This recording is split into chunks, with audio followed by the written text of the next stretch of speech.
The Gemara Maseches Brachos tells an incredible story of Rabbi Meir.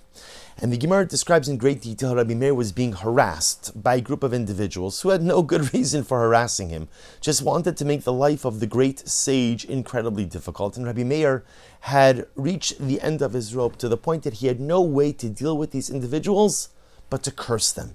He was literally ready to bring the full measure of divine wrath and fury upon these individuals who had made his life so miserable. His wife Bruria, hearing about his plan, says to her husband, "Why do that?" After all, the verse, the pasuk, David HaMelech writes in Tehillim, "Yitamu chatam min haaretz u'rishaim od einam." Literally translated, "Let the sin cease to exist in this world." Yitamu chatam, let the sins cease to exist. U'rishaim od einam, and the wicked will be no longer. And Rabbi Meir's wife Bruria made an amazing observation. She said the pasuk doesn't say Yitamu chotim min haaretz. It doesn't say let the sinners be obliterated or cease to exist, but rather it says Yitamu chatoim. Let the sins cease to exist. And what Bruria was telling Rabbi Meir was, instead of davening for these individuals to be cursed and for these individuals to be obliterated, daven that they should do tshuva.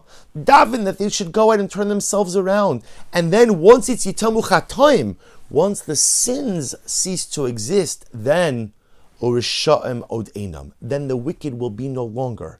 Take away the sins, and the wicked will be no longer. And Bruria teaching her husband and teaching us an incredible lesson. That at the end of the day, see, when Rabbi Meir looked at these individuals, he saw individuals who are ra, individuals who are evil. And Bruria said, the truth is, there aren't evil Jews. There are just Jews who do evil things. And that is not a question, or that is not an issue of semantics, but that goes to the very core of our sense of self-definition.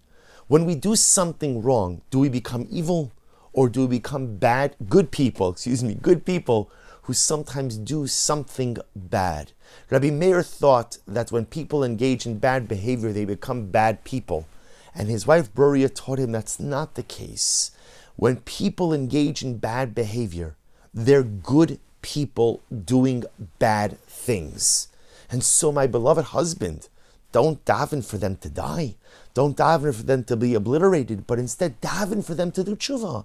Daven for them to repent. If you're going to daven to God for something, don't daven for God to curse them and obliterate them.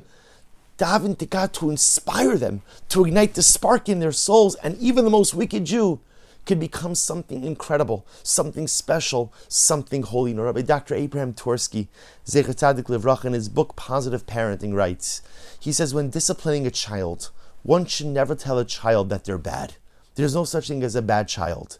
You could tell a child what you did was bad, what you did was inappropriate, what you did should not be done again, should not be, such an act should not be committed again, but the child is never bad. The child is good. Just sometimes even good children do bad things. And sometimes even good adults do bad things. But this is incredibly important because sometimes in life we make mistakes. And all too often when we make mistakes, especially those of us who make repeated mistakes, tend to look at ourselves as broken, as compromised, and yes, even chas v'shalom, as bad or evil. And Bruria teaches us this most incredible lesson, that even when we mess up in life, and even when we make terrible mistakes, even when we do bad things, even when we do evil things, at the end of the day, we are still good people who have simply lost our way.